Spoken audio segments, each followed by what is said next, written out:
കുവൈത്തിലെ കാര്യങ്ങൾ പരിശോധിക്കുകയാണെങ്കിൽ കുവൈത്തിൽ വിമാനത്താവളത്തിലടക്കം ഡ്രോൺ ആക്രമണം ഉണ്ടായി എന്നാണ് മനസ്സിലാകുന്നത്. സലീം കോട്ടയിലുണ്ട് വിവരങ്ങൾ നൽകാനായി. സലീം, എങ്ങനെയാണ് ഇത്തരത്തിലൊരു സാഹചര്യം, വിമാനത്താവളത്തിലടക്കം ഡ്രോൺ ആക്രമണം ഉണ്ടായത്? എന്താണ് ഇപ്പോഴത്തെ സാഹചര്യം? ജീന, ഇന്ന് വൈകിട്ടോടെയാണ് കുവൈത്ത് അന്താരാഷ്ട്ര വിമാനത്താവളത്തെ ലക്ഷ്യമിട്ട് ഡ്രോൺ ആക്രമണം നടന്നതായി സിവിൽ ഏവിയേഷൻ അതോറിറ്റി സ്ഥിരീകരിച്ചത്. സംഭവത്തിൽ ചില തൊഴിലാളികൾക്ക് നിസ്സാര പരിക്കുകൾ സംഭവിച്ചതായും ടെർമിനൽ 1 പാസഞ്ചർ കെട്ടിടത്തിന് ചെറിയ നാശനഷ്ടമുണ്ടായതായും അധികൃതർ അറിയിച്ചിട്ടുണ്ട്. അതോടൊപ്പം തന്നെ മേഖലയിലെ നിലവിലെ സാഹചര്യം പരിഗണിച്ച് പള്ളികളിൽ ഇശാ നമസ്കാരം മാത്രം നടത്തി തറാവീഹ് താൽക്കാലികമായി റദ്ദാക്കിയതായി ഔഖാഫ് മന്ത്രാലയം അറിയിച്ചിട്ടുണ്ട്.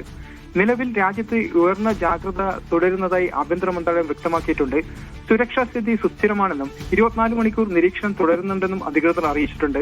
വ്യോമാതിർത്തിയിൽ മുൻകരുതൽ നടപടികൾ ശക്തമാക്കിയതായും സായുധ സേനയും അറിയിച്ചിട്ടുണ്ട്.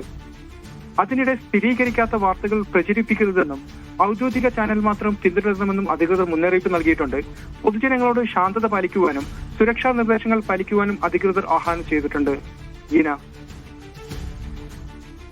യെസ്, ഏതായാലും കുവൈത്തിലെ സാഹചര്യമാണ് ഇപ്പോൾ നമ്മൾ അറിഞ്ഞത്. കുവൈത്തിലെ വിമാനത്താവളത്തിലും ആക്രമണം നടന്നു എന്നാണ് അറിയാൻ കഴിയുന്നത്. ജനങ്ങളോട് ജാഗ്രതാ നിർദ്ദേശം നൽകിയിട്ടുണ്ട്. ജാഗ്രത പാലിക്കണം, അനാവശ്യമായി പുറത്തിറങ്ങേണ്ട തുടങ്ങിയ കാര്യങ്ങളൊക്കെയാണ് അവിടുത്തെ ജനങ്ങൾക്ക് നൽകിയിരിക്കുന്ന നിർദ്ദേശം. ഏതായാലും ഇപ്പോൾ നമ്മൾ നോക്കിയത് ബഹ്റൈനിലെയും കുവൈത്തിലെയും സാഹചര്യമാണ്. ബഹ്റൈനിൽ നേരത്തെ സൂചിപ്പിച്ചതുപോലെ തന്നെ അപ്പാർട്ട്മെന്റുകളടക്കം 2 അപ്പാർട്ട്മെന്റിലാണ് ആക്രമണം നടന്നത് എന്നാണ് മനസ്സിലാകുന്നത്. ഇനി